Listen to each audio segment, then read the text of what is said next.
భారీ పరిశ్రమలు పారిశ్రామికరణ ఇస్తానండి 1 minute. ప్రత్యేక హోదా ముగిసిన చాప్టర్ అంటారు వాళ్ళు.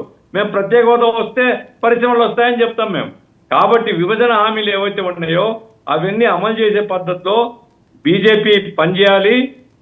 తెలుగుదేశము జనసేన బీజేపీ మీద ఒత్తిడి తీసుకుని వచ్చి కేంద్ర ప్రభుత్వం, ఎందుకంటే నితీష్ కుమార్ ఒత్తిడి చేస్తూ ఉన్నాడు. వస్తుందా రాదా నాకు తెలియదు, కానీ ప్రత్యేక హోదా మర్చిపోయిన చాప్టర్ కాదు, మా రాష్ట్రానికి కావాలంటున్నాడు. ఇక్కడ అడిగే పరిస్థితిలో మన నాయకులు లేరు.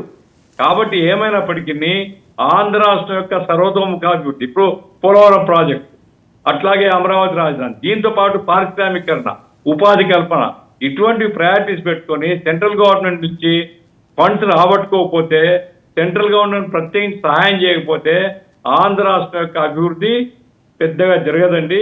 ఈ రాష్ట్ర ప్రభుత్వం యొక్క వనరుల నుంచే ఆల్రెడీ అప్పులే బాగా పెరిగిపోయినాయి. ఈ అప్పులు కట్టుకోవడం, ఇక కొత్తగా మళ్ళీ ఇన్వెస్ట్మెంట్ చేయడం అనేది ప్రభుత్వం సాధ్యం కాదు. కేంద్ర ప్రభుత్వం రాబట్టాలి.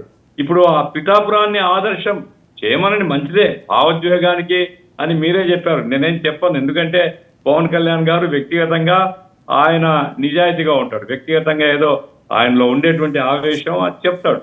కానీ ప్రభుత్వం అనేది ఆయన కుర్చీలు, ఆయన టేబుల్ వేసుకుని నడవండి.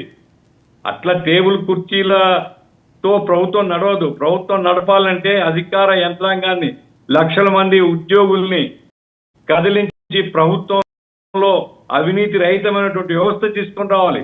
అట్లాగే ప్రజా పనులు ఏమైనా వెంటనే పరిష్కారం అయ్యేటట్టుగా యంత్రాంగాన్ని కదిలించాలి. ఆ రకంగా చేయాల్సినటువంటి అవసరం ఉంది.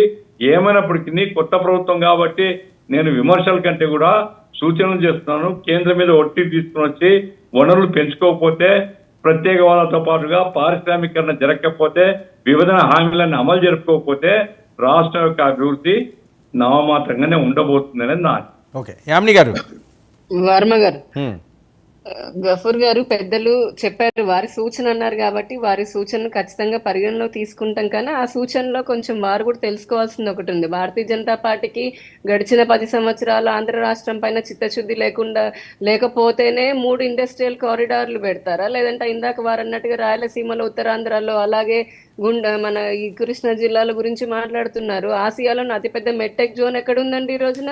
విశాఖపట్నంలో ఉన్నది. అలాగే ఇప్పుడు 3 ఇండస్ట్రియల్ కారిడార్లు 5 నోడ్లలో 3 రాయలసీమలో ఉన్నాయి. ఎంత పెద్ద కారిడార్లు అంటే ఒక్కొక్క ఇండస్ట్రియల్ కారిడార్ 1,00,000 మందికి ఉపాధిని కల్పించే విధంగా ఉన్నాయి. అలానే ఇప్పుడు మనకి తడ దగ్గర శ్రీ సిటీ ఉంది, అక్కడ ఇప్పుడు ఇంటర్నేషనల్ మనకి టెలికాం, మన మొబైల్ కంపెనీస్ వచ్చాయి, మ్యానుఫ్యాక్చరింగ్ కంపెనీస్ ఉన్నాయి. అలాగే కాదు, ఒక నిమిషం భారతీయ జనతా పార్టీకి చిత్తశుద్ధి లేకపోతే 50 సెంట్రల్ ఇన్స్టిట్యూషన్స్ వచ్చాయండి. భారతీయ జనతా పార్టీకి చిత్తశుద్ధి లేకపోతున్నాయి. మన్మోహన్ సింగ్ గారి గురించి మాట్లాడారు మీరు. అలాంటి రాజశేఖర రెడ్డి గారు, ఇదే అంతకు ముందు ఉన్నటువంటి మన్మోహన్ సింగ్ గారు ఉన్నప్పుడు కూడా జరిగినటువంటి 25 ఏళ్ల నుంచి మూలపడిన రైల్వే లైన్ కూడా భారతీయ జనతా పార్టీ 2015లోనే పూర్తి చేసింది. ఓకే, యామిని గారు ఇంతకు ముందు ఏం చేశారు అన్నది కాదు, ఇప్పుడు చాలా ఎక్కువ చేయాల్సిన పరిస్థితుల్లో ఆంధ్రప్రదేశ్ ఉన్నది. ఎన్నో పైప్ లైన్ లో ఉన్నాయి.